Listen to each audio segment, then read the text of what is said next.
Hello everyone, this is ऋतु और स्वागत है आप सभी का सीटेट प्रीवियस ईयर क्वेश्चंस की सीरीज में।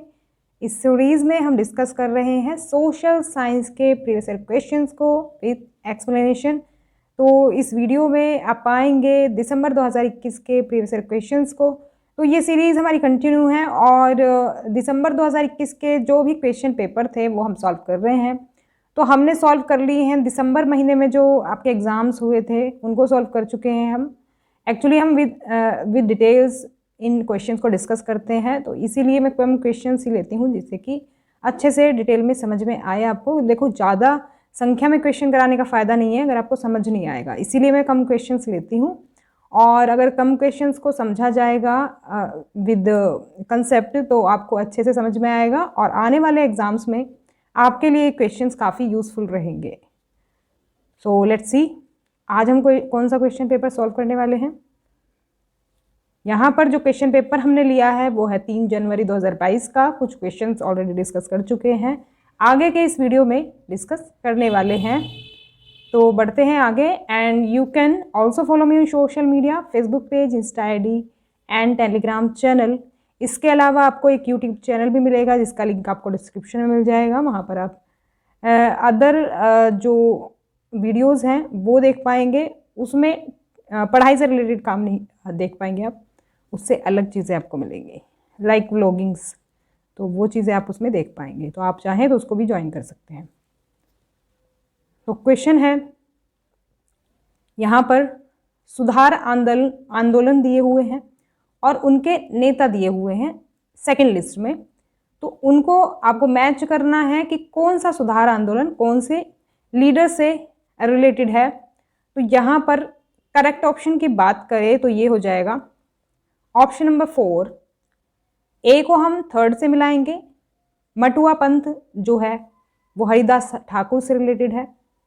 बी जो है वो पहले से रिलेटेड है, यानी सत्य शोधक समाज की जो स्थापना की थी वो की थी ज्योतिराव फूले ने, यहाँ पर आप देख पाएंगे। और यहाँ पर सी को हम मिलाएंगे फोर्थ से, आर्य समाज जो रिलेटेड है वो है स्वामी दयानंद सरस्वती से। और ब्रह्म समाज रिलेटेड है राजा राम मोहन राय से, ये तो सभी जानते होंगे। तो अगर आप इसमें से देखो एक या दो भी जानते हैं ना, उसके आधार पर भी आप इनको मैच कर सकते हैं। और जब आप क्वेश्चन देखते हैं पेपर में तो वहाँ पर भी आपको इसी ट्रिक को फॉलो करना है। अगर आपको कोई भी ऑप्शन इसमें से नहीं आता है, एक दो भी आते हैं अगर, तो भी चलेगा, जरूरी नहीं कि आपको सारे ही ऑप्शंस का पता हो। तो इस तरह से आप क्वेश्चंस को टैकल कर सकते हैं। नेक्स्ट क्वेश्चन है, राष्ट्रवाद के उदय पर निम्नलिखित कथनों को पढ़िए और सही विकल्प का चयन कीजिए। Read the following statements on emergence of nationalism and choose the correct option. तो यहाँ पर सही ऑप्शन की बात करें तो ये हो जाएगा option number 1, A is true and B is false. तो देखो, पहली स्टेटमेंट यहाँ पर सही दी हुई है। भारतीय राष्ट्रीय कांग्रेस की स्थापना वर्ष 1885 में हुई थी। The Indian national Congress was founded in the year 1885। तो पहली तो स्टेटमेंट यहाँ पर सही है, लेकिन दूसरी जो है वो गलत है। प्रारंभिक राष्ट्रवादी नेता मुख्य रूप से ग्रामीण और अशिक्षित पृष्ठभूमि से थे, ये बात गलत है। देखो, जो नेशनलिस्ट लीडर्स जो थे वो हमारे काफ़ी पढ़े लिखे थे और एजुकेटेड बैकग्राउंड से आते थे, ऐसा नहीं था कि अनएजुकेटेड थे। तो सिविल सेवा की परीक्षा भी दी थी सुभाष चंद्र बोस ने, तो वो भी क्लियर की थी उन्होंने। तो मतलब कि ऐसा नहीं था कि अनएजुकेटेड बैकग्राउंड से ही थे। एजुकेटेड बैकग्राउंड से आपको ज़्यादातर जो लीडर्स थे वो मिलेंगे। यहाँ पर क्योंकि मुख्य रूप से बात की गई है, यानी कि इन्होंने कहा है कि ज़्यादातर जो उसमें शामिल थे ना वो अनएजुकेटेड या फिर रूरल एरियाज से आते थे जो लीडर्स थे, मेन लीडर्स जो थे। लेकिन ऐसा नहीं था, इसके अपोजिट था। तो यहाँ पर फर्स्ट ऑप्शन करेक्ट हो जाएगा। तो यहाँ पर नेक्स्ट क्वेश्चन में दिया हुआ है असर्शन और उसका रीजन।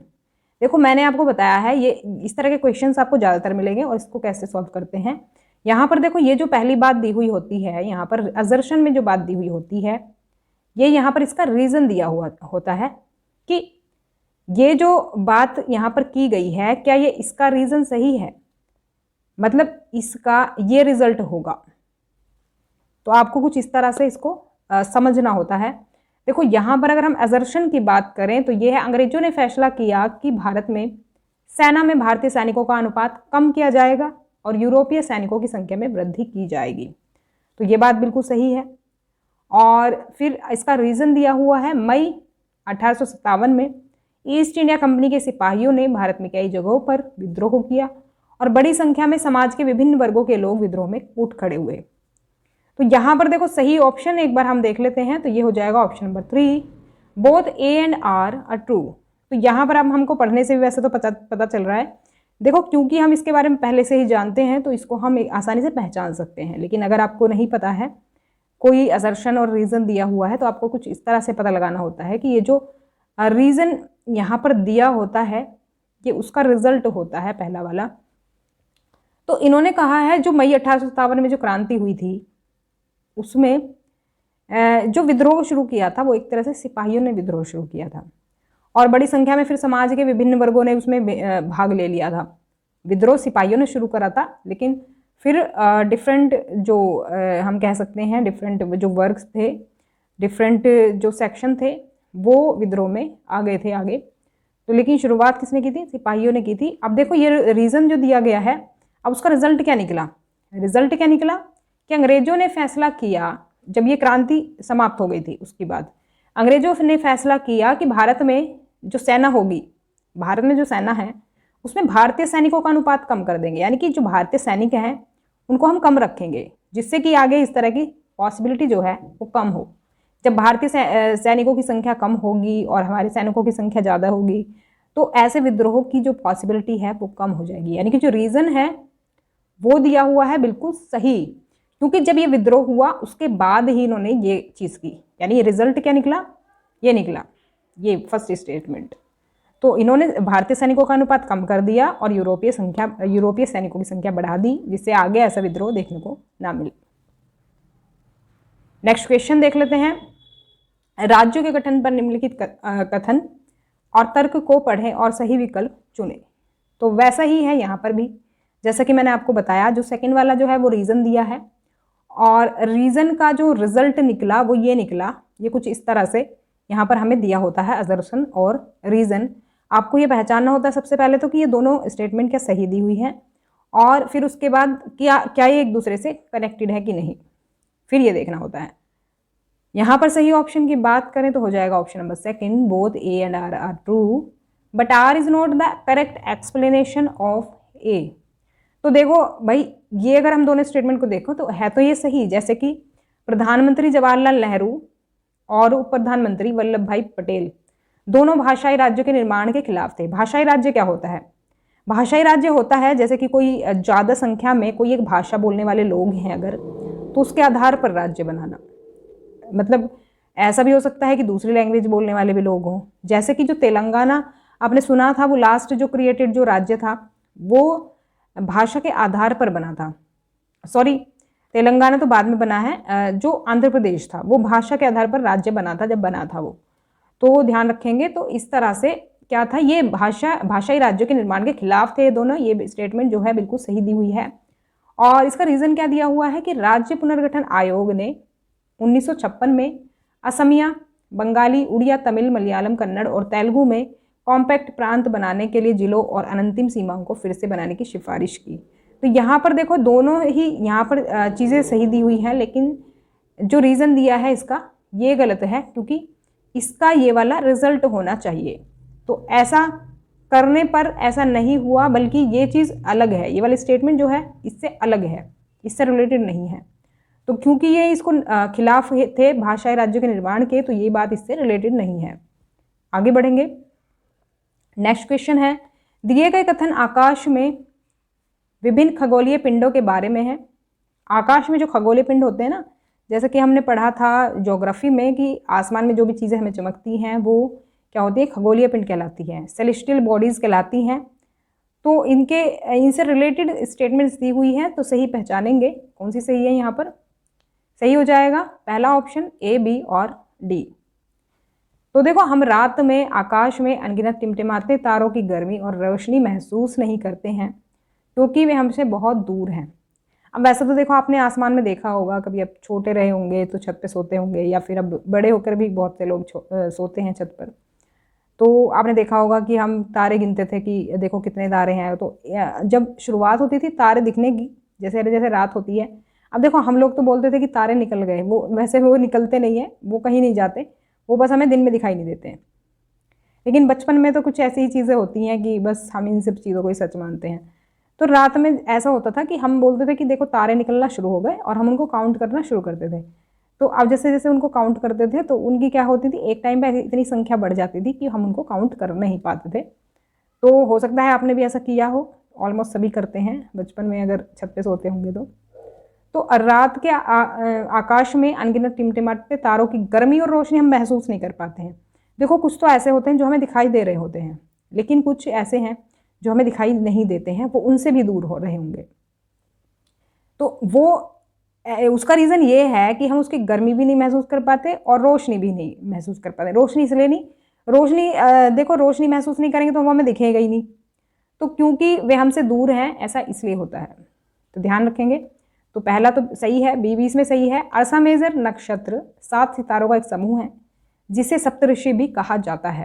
तो ये मैं आपको दिखा देती हूँ यहाँ पर अर्सा मेजर है क्या, इसको आप यहाँ पर देख सकते हैं। देखो 7 तारे आपने देखा होगा, जैसे कि मैंने आपको बताया कि जो बचपन में हम काउंट करते थे सितारे, तो उसमें ये भी होते थे। ये थोड़े आपको ज़्यादा बड़े दिखाई देते हैं बाकी सितारों से। यहाँ पर भी आप देख रहे हैं, तो इनको आप काउंट कर सकते हैं। देखो ये पास पास होते हैं, तो इनको अक्सर हम काउंट किया करते थे कि देखो 7 तारे एक जगह दिख रहे हैं, तो कुछ इस तरह का स्ट्रक्चर ये बना देते हैं, जैसा कि आप यहाँ पर देख रहे हैं। तो ये कॉन्स्टिलेशन है। कॉन्स्टिलेशन होता है एक तारों का समूह जो कुछ एक डिफरेंट टाइप की एक जो है आकृति बना देते हैं, तो वो होते हैं क्या, कॉन्स्टिलेशन। तो यहाँ पर ये वाला स्टेटमेंट भी सही है। सप्तऋषि इनको बोला जाता है, 7 तारे मिलकर के ये स्ट्रक्चर बनाते हैं। अब देखो सी यहाँ पर गलत है। सी के बारे में दिया है क्या, ध्रुव तारा आकाश में अपनी स्थिति बदलता रहता है, तो गलत है ये। ध्रुव तारा हमेशा उत्तर दिशा में निकलता है, तो ये अपनी स्थिति कभी नहीं बदलता। डी है, चंद्रमा अलग अलग समय पर अलग अलग आकार में और अलग अलग स्थितियों में प्रकट होता है। कहने का मतलब है कि इसके जो फेसेस हैं, जो मून फेसेस आप देखते हैं ना, कभी आपको ये बहुत पतला दिखेगा, कभी आपको थोड़ा सा मोटा दिखेगा, कभी आपको फुल मून दिखेगा। आपने देखा होगा पूर्णिमा के दिन ही आपको फुल मून दिखेगा। तो यहाँ पर ये बात ही की गई है कि अलग अलग समय पर ये अलग अलग आकार में आपको दिखाई देगा। तो यहाँ पर आप देख सकते हैं मून का जो स्ट्रक्चर है कुछ इस तरह का होता है। कभी ये बिल्कुल पतला आपको दिखेगा, यहाँ पर आप देख रहे हैं, और फिर ये बढ़ता बढ़ता बड़ा हो जाएगा। देखो कुछ इस तरह से। ये बड़ा कुछ नहीं होता, ये हमें बस जो रोशनी इस पर पड़ रही है उसके हिसाब से इसका आकार हमें बदलता हुआ दिखाई देता है।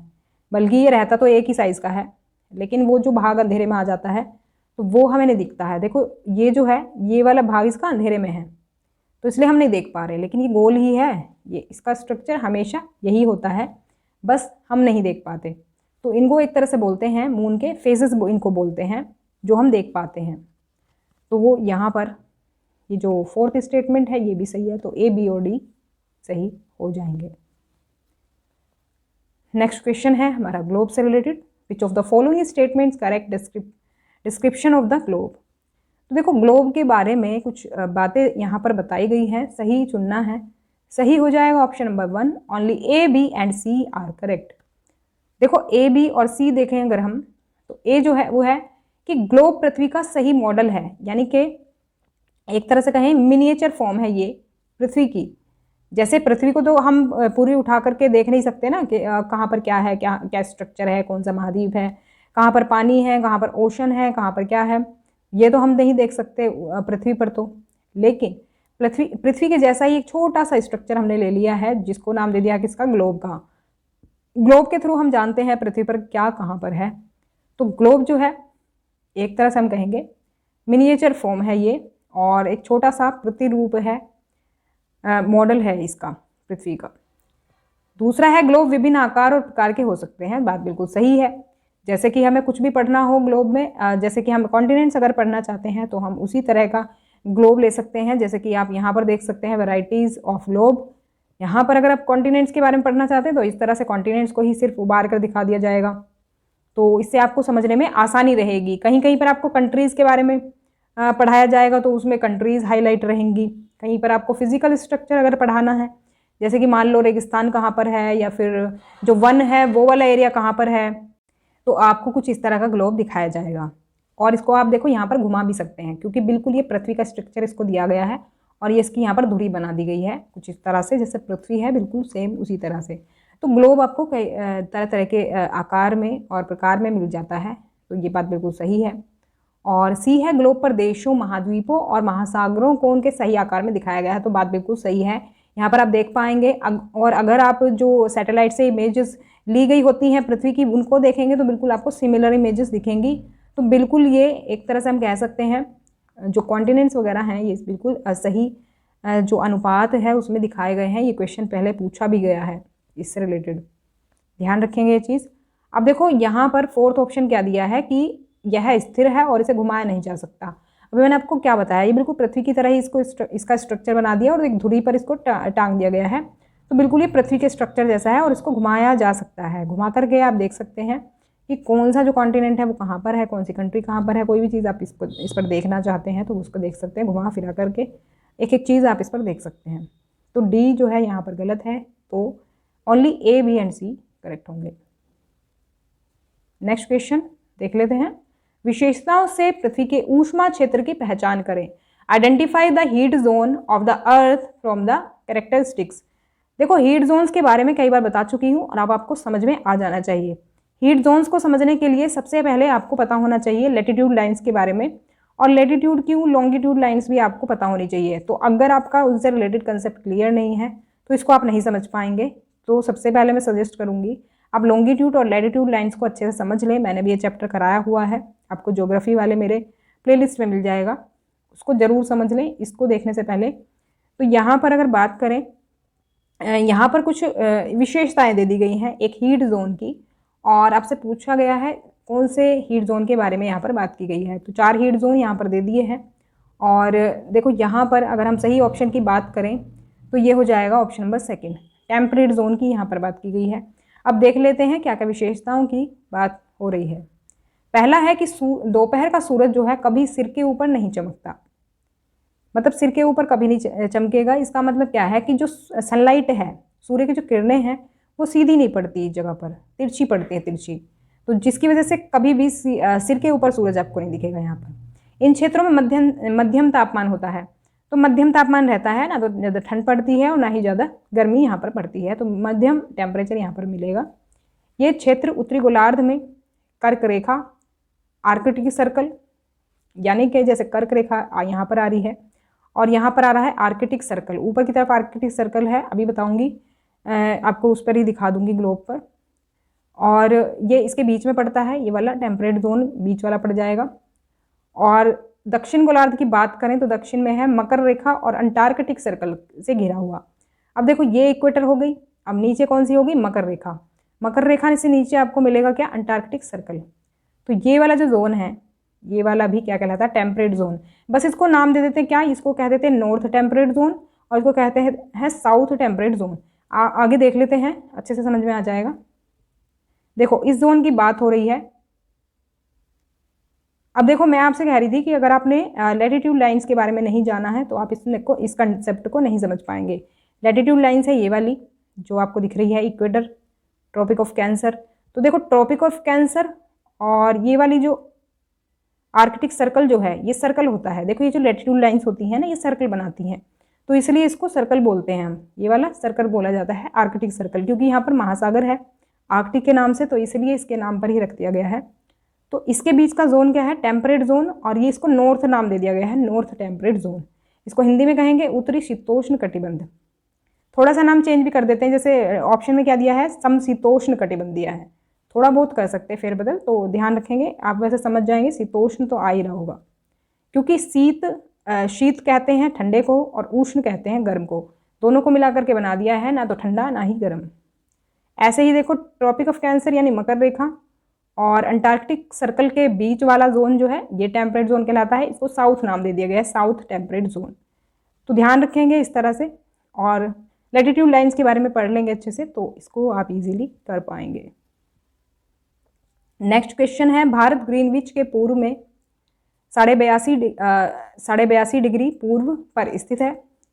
यदि ग्रीनविच माध्य समय दोपहर 1 बजे है तो भारतीय मानक समय इंडियन स्टैंडर्ड टाइम क्या होगा। देखो अगर कंसेप्ट आपका क्लियर है कि जो ग्रीनविच का टाइम है उससे भारत का टाइम कितने टाइम आगे है, तो आप इसका आंसर इजीली कर पाएंगे। तो यहाँ पर सही ऑप्शन होगा सेकंड, 6:30 बजे होंगे दोपहर के, या फिर दोपहर क्या हम इसको अपराह्न कहते हैं, दोपहर के बाद का समय। दोपहर के बाद का समय क्या कहलाता है? अपराह्न कहलाता है। और इसको हम पीएम एक तरह से कह देते हैं, जो सुबह के बाद का जो टाइम होता है उसको पीएम कह देते हैं। अब क्योंकि देखो 6:30 जो शाम के होते हैं, दोपहर का टाइम तो होता नहीं है, दोपहर के बाद का होता है और रात के बीच का टाइम ये होता है, तो अपराह्न इसको बोल देते हैं। तो यहाँ पर मैंने आपको बताया था टाइम का कंसेप्ट, जब आपको मैंने समझाया था। तो ये तो जो है हमारी ग्रीनविच लाइन है। और यहाँ से अब देखो हमारे प्यारे भारत की तरफ अगर बढ़ेंगे तो यहाँ पर जो ये 82.5 डिग्री लाइन है, देखो ये वाली लाइनें आ रही हैं ना, ये वाली जो लाइनें हैं ये क्या कहलाती हैं? Longitude lines. तो अब जो ये 82.5 डिग्री वाली जो लॉन्गिट्यूड लाइन है ये यहाँ से होकर के जा रही है और यहाँ पर ये हमारे भारत का मानक समय। तो ये जो मानक समय है ये यहाँ से लगभग 5.5 घंटे आगे है। उसके हिसाब से जैसे मान लो दोपहर के 1 बजे हैं, तो दोपहर के 1 बजे में 5.5 घंटे और ऐड कर दो तो हो जाएगा 6:30 शाम के। आगे बढ़ते हैं। नेक्स्ट क्वेश्चन है, किस प्रकार के जंगलों में चीड़, पाइन और देवदार जैसे नरम लकड़ी के पेड़ उगते हैं? सही ऑप्शन हो जाएगा थर्ड, कॉनिफेरस फॉरेस्ट, शंकुधारी वन। शंकुधारी वन जो है इसमें ये वाले पेड़ आपको मिलेंगे, चीड़, पाइन और देवदार के। ये नरम लकड़ी के पेड़ होते हैं। इनके बारे में थोड़ा सा और जान लेते हैं। देखो कुछ भी इनसे पूछा जा सकता है, तो वनों के बारे में थोड़ा सा पढ़ लेंगे। मैंने आपको वैसे प्रीवियस वीडियोस में कराया भी है, क्योंकि वनों के बारे में मैं देख रही हूँ कुछ ना कुछ पूछा ही जा रहा है। तो देखो ये जो वन है उत्तरी गोलार्ध के उच्च अक्षांशों में शानदार शंकुधारी वन पाए जाते हैं। उच्च अक्षांशों से मतलब है कि ये ठंडे इलाकों में मिलेंगे। उच्च अक्षांश कौन से हैं? देखो अगर हमारी पृथ्वी है, ये पृथ्वी का स्ट्रक्चर बनाए, तो उच्च अक्षांश देखो ये तो निम्न अक्षांश हो जाएगा क्योंकि 0 डिग्री है। उच्च अक्षांश होंगे जैसे जैसे हम ऊपर बढ़ेंगे, तो ऊपर की तरफ ये मिलते हैं क्योंकि ठंडा एरिया बढ़ जाता है जैसे हम पृथ्वी पर ऊपर जाते हैं। तो यहाँ पर देखो इनको टैगा भी कहा जाता है और ये वन अधिक ऊंचाइयों पर भी पाए जाते हैं। लंबे नरम कास्ट वाले सदाबहार वृक्ष लुगदी बनाने के लिए बहुत उपयोगी होते हैं। देखो कास्ट मतलब ये है लकड़ी, कास्ट मतलब लकड़ी। तो ये जो है लंबे होते हैं और नरम होते हैं, सॉफ्ट वुड होती है इनकी। तो ये लुगदी बनाने के लिए उपयोगी होते हैं। जिस लुगदी का यूज़ हम करते हैं कागज़ बनाने के लिए, समाचार पत्र बनाने के लिए, माचिस बनाने के लिए और पैकिंग बॉक्स बनाने के लिए हम इनको यूज़ करते हैं, जो कि काफ़ी यूज़फुल है। तो यही पेड़ इसमें मिलते हैं। और यहाँ पर अगर जो जानवर मिलते हैं सामान्यतः उनकी बात करें तो ये रजत लोमड़ी, मिंक, ध्रुवीय भालू यहाँ पर पाए जाते हैं। आपने देखा भी होगा जो ध्रुवीय भालू होते हैं वो ठंडे इलाकों में ही पाए जाते हैं। नेक्स्ट क्वेश्चन है, यहाँ पर असर्शन दिया है और रीज़न दिया है। मेरे आंसर करने से पहले ही आप इस तरह के क्वेश्चन को सॉल्व करा करें। वैसे तो इसी तरह के क्वेश्चंस आपको मिलेंगे और मैंने आपको पहले भी कहा था कि मॉक टेस्ट के फॉर्म में किया करो जो भी आप ये करते हो, टेस्ट जो करते हो, और कमेंट बॉक्स में मुझे स्कोर ज़रूर बताया करो। यहाँ पर बात करें इस दावे की या असर्शन की, तो इस रीज़न की वजह से ये रिजल्ट निकलेगा। तो ध्यान रखेंगे, इस तरह से ही सॉल्व करना है। तो देखो स्थल की ऊंचाई और वनस्पति की विशेषताएं एक दूसरे से संबंधित हैं। और यहाँ पर बात करें अगर रीज़न की, तो दिया है कि वनस्पति की वृद्धि मिट्टी की ढलान और मोटाई पर निर्भर करती है। देखो यहाँ पर अगर दोनों चीज़ों को अगर आप देखें तो एक दूसरे से रिलेटेड ये कहीं हमें दिखाई नहीं दे रही हैं। सही ऑप्शन अगर देखें तो ये हो जाएगा, सही ऑप्शन है both A and R are true but R is not the correct explanation of A. क्योंकि ये दोनों बातें सही लग रही हैं कि वनस्पति की जो वृद्धि होती है एक तरह से, मिट्टी की ढलान कैसी है और जो मिट्टी की मोटाई है वो कैसी है उस पर निर्भर करती है।